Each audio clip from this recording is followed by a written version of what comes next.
अस्सलाम वालेकुम जी, welcome back to BR's official YouTube channel. आज की वीडियो में मैं थोड़ा सा एक्सप्लेन करूंगा कि हम लोग नवंबर और दिसंबर में क्या सब्ज़ी टनल में लगा रहे हैं और कौन सी सब्ज़ी जो है वो टनल में लगाई जा सकती है। पहली चीज़ जो समझने की ज़रूरत है, नवंबर और दिसंबर में टेम्परेचर को कंट्रोल रखने के लिए आपका ना टिश्यू चलेगा ना एंटी इंसेक्टेंट चलेगा। आपको ये वाला शॉपर इसके ऊपर लगाना पड़ेगा, जो कि इसकी जो ओस पड़ती है उसको भी कंट्रोल करता है, और जो धूप है उसको और ज़्यादा अट्रैक्ट करके उसको जितनी हीट चाहिए होती है वो उसको देता है। हम लोगों ने क्या किया जी कि एक टनल में तो खीरा लगा हुआ 1 एकड़ के ऊपर। ये मौसम बेहतरीन है। अगर आप खीरा नवंबर में लगाते हैं तो आपको पनीरी की ज़रूरत नहीं है बनाने की, आप डायरेक्ट लगा सकते हैं।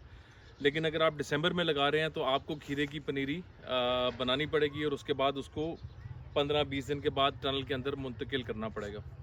टनल का स्ट्रक्चर वही है, पाइप लगे हुए हैं 1.25 इंची के, सामने इंची का पाइप लगे हुए हैं, क्रॉप नट लगा हुआ है और ऊपर उसके प्लास्टिक चढ़ा हुआ है। दूसरा जो 1 एकड़ के टनल में हमने इस दफ़ा एक्सपेरिमेंट कर रहे हैं, हमने टिंडी लगाई है और हमने शिमला मिर्च और टमाटर की पनीरी तैयार की हुई है जिसको उसके अंदर शिफ्ट करेंगे, और हम लोगों ने साइडों पे उसके करेला लगा दिया। करेला बेसिकली इंटरक्रॉपिंग की है हमने, हम एक ही जगह से 2 फसलें उठा रहे होंगे।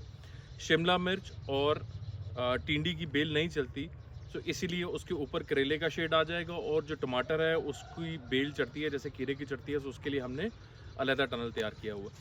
इस तरह हम लोगों ने इंटरक्रॉपिंग की है 1 एकड़ के अंदर, और 1 एकड़ के अंदर हम लोगों ने खीरा लगाया। इसके अलावा अगर आप ओपन में लगाएं तो आप गाजर, मूली, धनिया, पुदीना, आजकल प्याज का भी मौसम है, आप वो भी लगा सकते हैं। बट स्पेसिफिकली टनल के लिहाज से आप इसमें टिंडी, शिमला मिर्च, टमाटर, खीरा और करेला, ये चीज़ें आप बड़े आराम से इसके अंदर लगा सकते हैं, और आप दूसरी मिर्च भी इसके अंदर लगा सकते हैं जो सादी वाली होती है।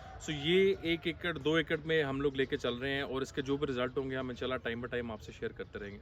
Thank you.